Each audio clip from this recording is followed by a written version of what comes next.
आज मैं बात करूंगा सर्जिकल स्ट्राइक की, जो कि इंडिया ने पाकिस्तान के ऊपर की। यह सर्जिकल स्ट्राइक मिठी सिंध, जो कि कराची से 300 किलोमीटर दूर है, में रहने वाली अफशीन गुल, जो कि 13 साल की थी, उन पर की गई। इससे पहले मैं आगे बताऊं, मैं अफशीन गुल के बचपन के बारे में बताना चाहता हूं। अफशीन गुल जब पैदा हुई तो वो एक सीपी चाइल्ड थी। सीपी सेरिब्रल पाल्सी थी उनको, यानी आम लफ्जों में उनको दिमाग का फालिश था। उनके 7 बहन भाई थे और जब वो 10 महीने की थी तो उनकी एक बहन ने जब उनको उठाया हुआ था तो गलती से उनके हाथ से अफशीन गुल गिर गई, जिसकी वजह से उनकी जो गर्दन थी उसमें चोट आई और उसके बायस उनका जो सर था वो 90 डिग्री के एंगल पे मुड़ गया। तो डॉक्टर के पास लेके गए, डॉक्टर ने दवाइयां दी और एक नेक बेल्ट लगाई, मगर अफशीन गुल को अपनी बहन के हाथ से गिरने की वजह से एक 10 माह की लड़की को जो इंजरी हुई उसे AARD कहा जा रहा था, अटलेंटो एक्सियल रोटेटरी डिसलोकेशन, जिसको आम लफ्जों में यह कहा जा सकता है कि उनके गर्दन के जो पहले 2 मोहरे थे हिलने की वजह से उनके सर की लोकेशन 90 डिग्री पे चली गई थी। 2017 में जब अफशीन गुल 8 साल की हुई तो वो 8 साल से ऐसे ही जिंदगी गुजार रही थी, टेढ़े सर के साथ। बच्चे जो कि अपने बचपन में बाहर खेलते हैं, दोस्त बनाते हैं, मगर अफशीन गुल सिर्फ घर में रहती थी, अपने काम काज भी नहीं कर पाती थी। और इससे ना सिर्फ अफशीन गुल मुतासिर हो रही थी बल्कि उनका पूरा खानदान एक इम्तिहान में था। 2017 में अहसन खान, जो कि पाकिस्तानी एक्टर हैं, उन्होंने फेसबुक में अफशीन गुल की फोटो लगाई और उन्हें मेन स्ट्रीम मीडिया की अटेंशन दी गई कि मिट्टी के इस इलाके में रहने वाली बच्ची को कोई तो देखे। फिर सनम बलोच ने भी अफशीन गुल की अम्मा को मॉर्निंग शो में बुलाया और वहां भी मेन स्ट्रीम मीडिया की अटेंशन दी गई इस केस को, जो कि एक मुनफरिद किस्म का है, कोई तो देखे। फिर पाकिस्तानी गवर्नमेंट ऑफिशियल्स के कुछ लोगों ने इस केस पर ध्यान दिया और अफशीन गुल को कराची के एक बड़े निजी अस्पताल में दाखिल कराया गया।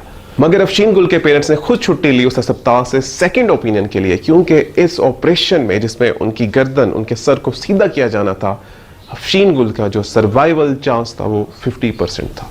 खैर, अफशीन गुल की फैमिली जब अपने जाती मामला पूरे करने के बाद दोबारा अस्पताल वापस आए तो कुछ रीजंस की वजह से बात आगे ना बन पाई और ऐसे अफशीन गुल अपनी टेढ़ी गर्दन, अपने टेढ़े सर के साथ ही दुनिया को और जिंदगी को देखती रही। फिर जब 2019 में अफशीन गुल 10 साल की हुई तो एक ब्रिटिश जर्नलिस्ट ने उनके ऊपर रिपोर्ट बनाई, जहां उन्होंने हाईलाइट किया अफशीन गुल की मेडिकल कंडीशन को, साथ साथ उनकी फाइनेंशियल कंडीशन को। और फिर आई इंडिया की तरफ से सर्जिकल स्ट्राइक, जब ब्रिटिश जर्नलिस्ट ने अफशीन गुल का राब्ता न्यू दिल्ली में रहने वाले डॉक्टर कृष्णन के साथ करवाया।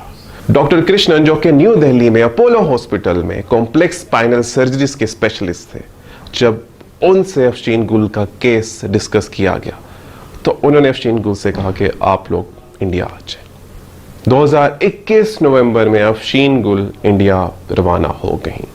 इस दौरान फंड रेजिंग भी की गई, क्योंकि एक मुनफरिद किस्म का ऑपरेशन और केस था और इसके लिए बहुत ज़्यादा बजट रिक्वायर्ड था।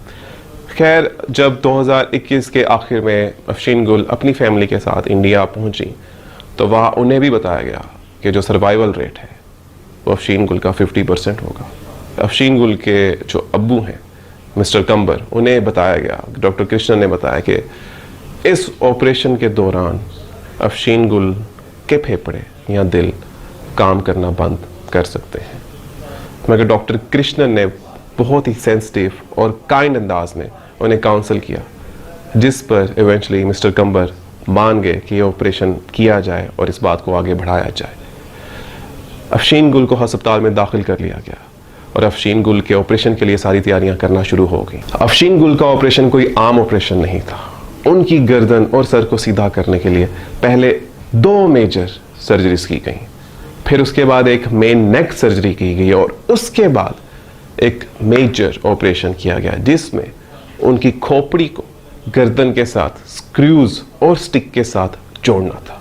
और यह थी मेजर सर्जिकल स्ट्राइक भारत की तरफ से। अफशीन गुल, जो कि 13 साल से बेड रिडन थी, जो हमेशा डिपेंडेंट थी अपने इर्द गिर्द वाले लोगों पे, जिन्होंने आज तक गर्दन सीधा करके दुनिया को नहीं देखा, वो इस ऑपरेशन के लिए आए। वो ऑपरेशन जिसमें बज़ाहिर खुद बहुत कॉम्प्लिकेशंस, ऐसा हसास ऑपरेशन जिसके बाद अक्सर इंसान पूरी तरह मफलूज हो जाता है, उसे फॉलिज हो जाता है। अफशीन गुल इस ईद इस बड़ी मुस्कुरा रही थी, अपना सर सीधा करके ईद मना रही थी, खुश होके। और ये मैं बताता चलूं कि जो सारा ऑपरेशन हुआ डॉक्टर कृष्णन ने फ्री ऑफ कॉस्ट किया, उन्होंने इस चीज के पैसे नहीं लिए। और ऐसी सर्जिकल स्ट्राइक, अगर ऐसी सर्जिकल स्ट्राइक्स दोनों ममालिक एक दूसरे पे करने लग गए तो आई वंडर क्या होगा। 4 महीने के बाद अफशीन गुल वापस मिठी सिंध पाकिस्तान आ चुके हैं और डॉक्टर कृष्णन स्काइप से अभी भी उनका फॉलो अप ले रहे हैं। और अफशीन गुल के अब्बू डॉक्टर कृष्णन को मसीहा कहते हैं। तो खुश रहें, खुश रखें, मुस्कुराते रहें अफशीन गुल की तरह, क्योंकि जिंदगी बहुत खूबसूरत है, बॉर्डर के इस पार भी और बॉर्डर के उस पार भी। अल्लाह हाफिज।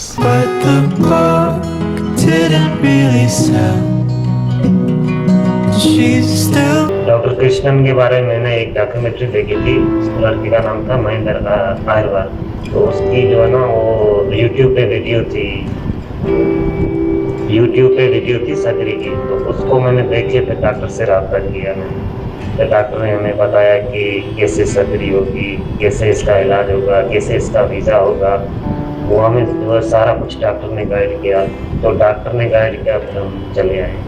Actual diagnosis in the neck was a chronic, neglected, severe atlantoaxial dislocation. That is the C1 vertebra along with the skull tipping over the C2 vertebra, dropping to the left side and rotated 90 degrees. So I don't think I have seen such a severe fixed deformity.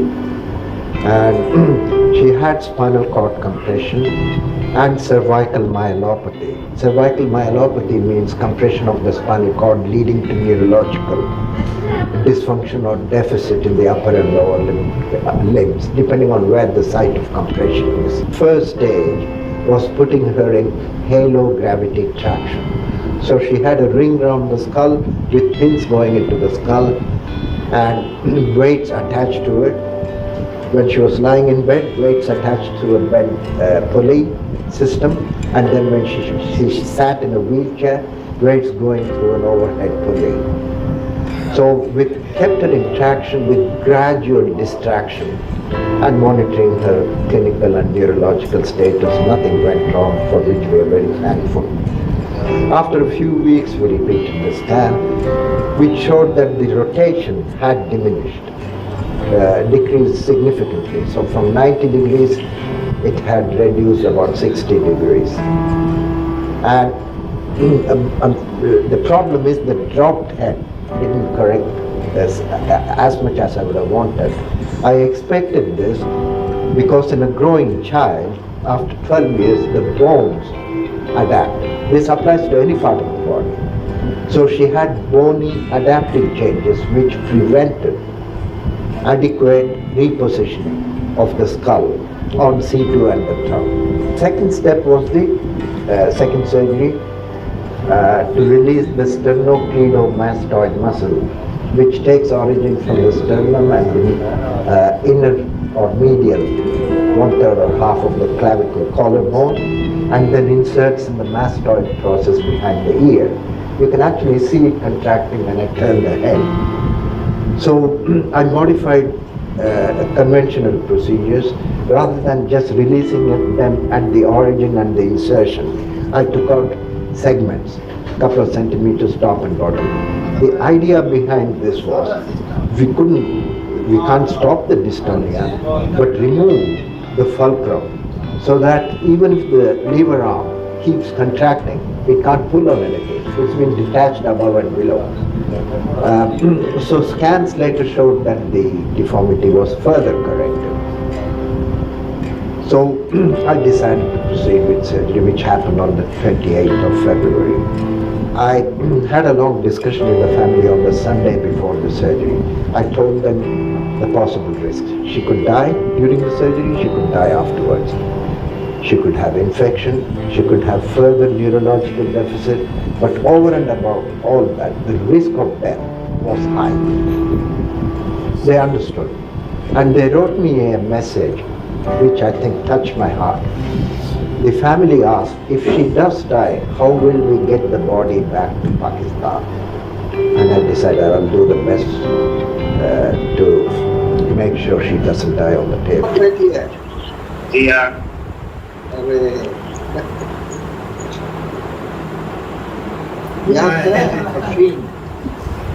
जी आज इसको बुखार आया हुआ है अरे क्यों? सुबह से जुकाम लगा हुआ है अच्छा, जुकाम से हुआ है। हाँ, अच्छा ये बता, कहीं दर्द वर्द तो नहीं बोल रही है? नहीं, ये अभी तक ऐसा कुछ भी नहीं है। ना बोल रही है कि मुझे दर्द हो रहा है, ठीक है, कोई भी शिकायत नहीं कर रही है। Very good.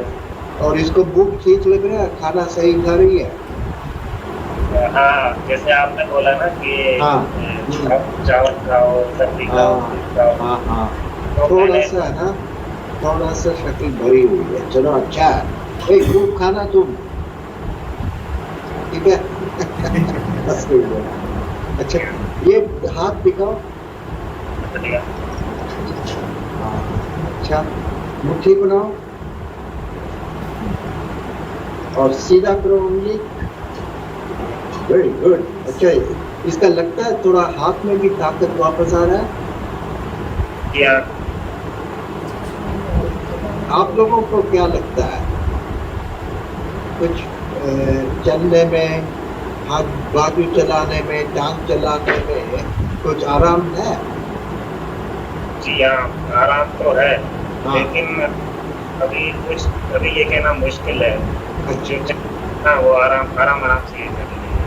अच्छा, आराम से चलती है।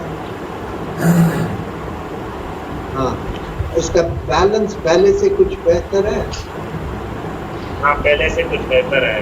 सर्जरी से फिर हाँ, गिरती विरती तो नहीं है? नहीं है, गिरती उरती नहीं है। अच्छा अच्छा, तुम्हें पता है ना, एक्सरे कराना है इस महीने के एंड में। जी हाँ, मुझे पता है। हाँ, मैं सोच रहा हूँ अगर सब ठीक है तो हो सकता है कॉलर बंद कर। सही है। वो ये पूछती रहती है कि ये कॉलर मुझे कब हटाना है। अच्छा, कैसे डॉक्टर हाँ। बोलेगा। हाँ, तो वैसे इसका सिर तो अब काफी सीधा है बिना कॉलर के, और पीछे जो बाल नहीं दिखते, ग्रो कर रहा था ना, वो कैसा है? अभी बाल आ गए, अभी वो हर जगह आ गया। Very good. हाँ, तो अच्छा है, बढ़िया। हाँ, और वो पीछे थोड़ा सा छोटा सा एरिया था ना, वो भी भर गया जख्म? नहीं, वो अभी है। अच्छा, उसका फोटो लेके भेज दे, जी हाँ। ठीक है? क्या वालदा बोल रही है, ये सुबह मॉर्निंग में वो पूछती है ना, हाँ तो ये पीछे से है ना, पीछे से जो दर्शन है ना, सर्जरी वाला, वहाँ पे छोटे छोटे दाने होते हैं। अच्छा, वो फंगस का है, वो दवाई लगा रहे हो क्या? नहीं, वो अभी अब नहीं लगा रहे हैं। अच्छा, खत्म हो गया? प्रॉब्लम है ना, बच्चे को चमड़े में फंगस समझते हो ना? जी हाँ। बैक्टीरिया नहीं, वो वाइकर वाला इन्फेक्शन नहीं है, बट फंगल इन्फेक्शन काफी कॉमन है, ठीक है? तो मैं कुछ दवाई देख के ना तुम्हें सिग्नल में मैसेज भेजता हूँ, पता करना वहाँ मिल जाती है कि नहीं। मिल जाना चाहिए हर जगह। जी हाँ, मिल जाएगी। हाँ, अरे ये तो अच्छा लग रही है। ठीक है, बाल भी ज्यादा आ गए। हाँ, पूरा लंबा कर देना, मैडम कह रही है लंबे बाल के साथ अच्छा है। अफीम, कोई प्रॉब्लम है? क्या कोई बुरी बात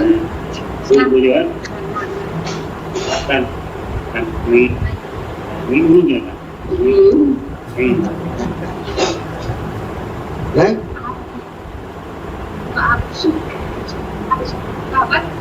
बोल बोलो कुछ।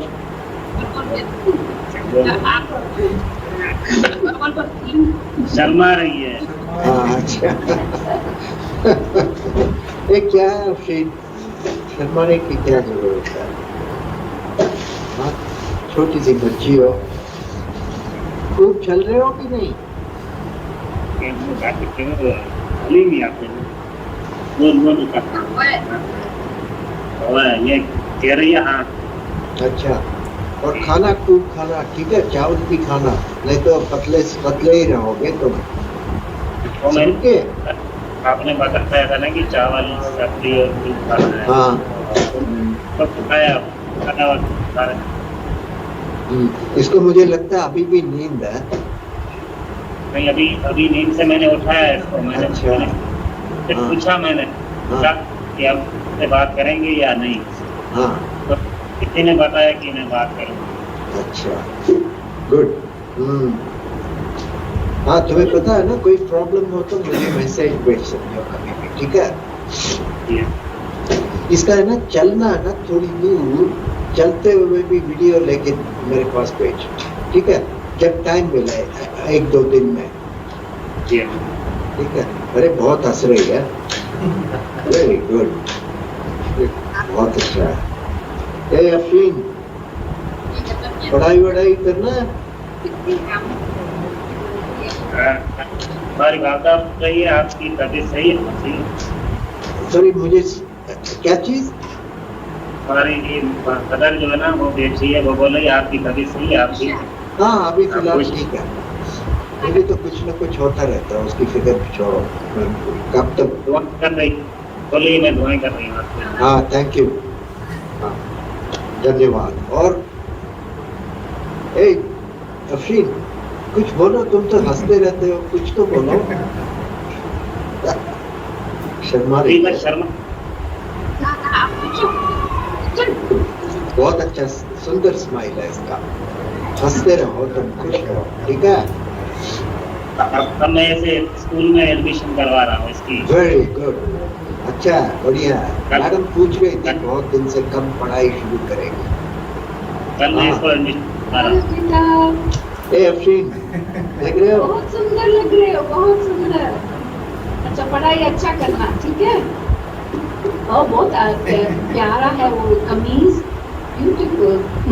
प्लीज हाँ, मुझे लगता है इंटरनेट थोड़ा तुम्हारा स्लो चल रहा है। हाँ, वहाँ कुछ इलेक्ट्रिसिटी सबका कुछ हालात बेहतर हुआ या वैसे ही है? ऐसा ही है।